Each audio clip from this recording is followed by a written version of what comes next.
Assalamualaikum warahmatullahi wabarakatuh.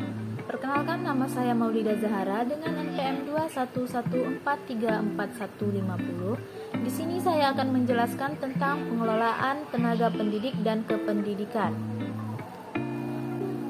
Pengertian pengelolaan tenaga pendidik dan kependidikan yaitu tenaga pendidik merupakan seluruh komponen yang terdapat dalam instansi atau lembaga pendidikan yang tidak hanya mencakup guru saja, melainkan keseluruhan yang berpartisipasi dalam pendidikan. Menurut Undang-Undang Republik Indonesia Nomor 20 Tahun 2003, energi pendidik merupakan tenaga kependidikan yang berkualifikasi menjadi guru, dosen, konselor, pamong, belajar, tutor, pelatih, fasilitator, serta sebutan lain yang sinkron menggunakan kekhususannya dan berpartisipasi pada penyelenggaraan pendidikan.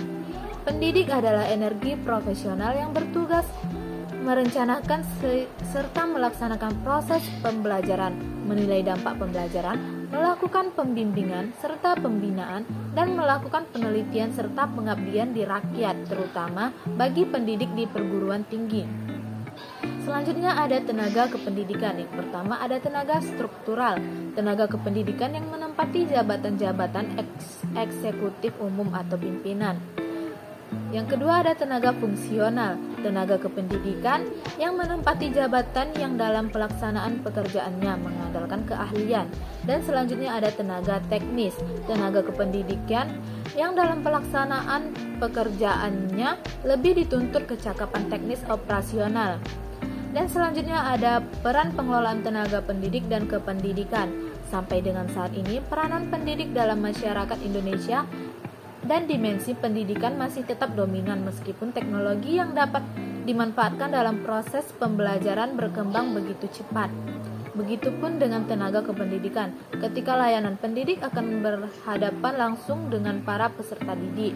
Akan tetapi tetap saja memerlukan dukungan dari para tenaga kependidikan sehingga bisa melaksanakan tugasnya dengan baik.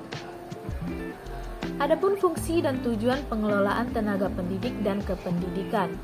Tugas dan fungsi pendidik dan tenaga kependidikan menurut Departemen Pendidikan Budaya tahun 1983 berdasarkan Undang-Undang Nomor 20 Tahun 2003 Pasal 39, yaitu tenaga kependidikan bertugas melaksanakan administrasi, pengelolaan, pengembangan, pengawasan, dan pelayanan teknis untuk menunjang proses kependidikan pada satuan pendidikan. Yang kedua ada pendidik, merencanakan dalam dan melaksanakan proses pembelajaran, menilai hasil pembelajaran, melakukan pembimbingan dan pelatihan, serta melakukan penelitian dan pengabdian kepada masyarakat, terutama bagi pendidik pada perguruan tinggi. Hak seorang tenaga pendidik yaitu yang pertama penghasilan dan jaminan sosial, yang kedua penghargaan dan pembinaan karir, yang ketiga perlindungan hukum, dan yang keempat menggunakan sarana. Adapun kewajiban tenaga kependidikan yaitu menciptakan suasana kependidikan, komitmen, menjaga nama baik lembaga. Selanjutnya ada peran guru dalam proses pembelajaran. Ada sumber belajar dan sumber pengelolaan, ada fasilitator sebagai demonstrator, sebagai pembimbing, motivator, dan evaluator.